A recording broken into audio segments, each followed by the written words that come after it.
الحمد لله الواحد سعيد بانضمامه للنادي الاهلي ويقدر يحقق حاجه مع منظومه النادي من خلال اللعيبه والاداره وجهاز فني.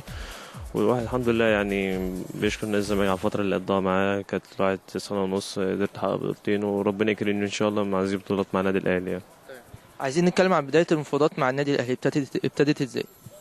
ده بداية المفاوضات بدأت مع النادي الاهلي، ما خلاص النادي الاهلي عرف ان انا رجعت نادي ام بي، فمن ساعتها النادي الاهلي طلبني من نادي ام بي بس. فالمفاوضات مشي كده ونادي ام بي يعني باع النادي الاهلي وده نصيب وقدر، والواحد الحمد لله سعيد بانضمامه للنادي الاهلي.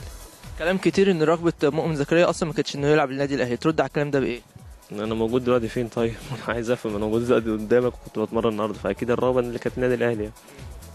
المفاوضات استغرقت قد ايه، وهل فكرت شوية لما النادي الأهلي عرض انضمامك للفريق؟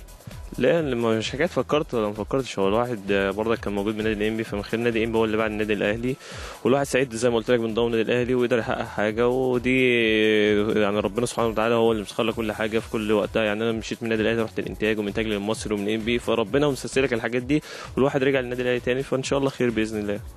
شايف شكل المنافسة على مركزك في النادي الأهلي زي؟ في لعيبة كتير موجودة في النادي الأهلي ونجوم كبار في نفس مركز مؤمن زكريا، وبرضه أنت نجم أكيد كبير هتضيف للنادي الأهلي، شايف المنافسة ازاي في المركز ده؟ ده منافسة صعبة، يعني انت جاي في النادي الاهلي ما فيش حد ثابت في مكانه، وكله عايز يلعب وكله عايز يبقى في التشكيلة الأساسية.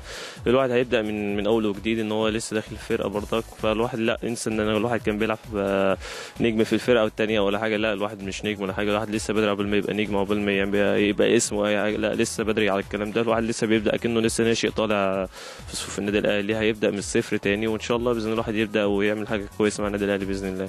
عايز اكلمك على الدوري شويه، شايف شكل المنافسه في الدوري السنه دي ازاي؟ الدوري قوي السنه دي بصراحه، انا شايف الفرق كلها يعني شبه بعض وكل حاجه، في ظل غياب الجمهور، فكل الفرق شبه بعض، واحلى حاجه ان هو مجموعه واحده، وان شاء الله الواحد يقدر يحقق بطوله الدوري مع النادي الاهلي يعني. لعيبه النادي الاهلي وزمايلك اكيد واصحابك استقبلوك النهارده ازاي، وبرده الجهاز الفني ومستر جريدو استقبلك ازاي؟ لا اكيد استقبلوني كويس، هم اصلا كانوا بيكلموني من الفتره اللي فاتت، وفي زمايل كانت ليا في المنتخب، وفي اكيد صحاب، وفي اتمرنت معاهم، فلا كله الحمد لله سعيد بيا، ودي منظومه النادي الاهلي، وان شاء الله ربنا يكرمنا باذن الله، اهم حاجه البطولات باذن الله. مستر جريدو قال لك ايه؟ لا قال لي هابي نيو يير وكل سنه وانت طيب، وان شاء الله ربنا يكرمك معانا وتقدر تحقق حاجه. عايز اتكلم شويه عن طموحك بقى مع النادي الاهلي الفتره الجايه، واكيد منتخب مصر بقى.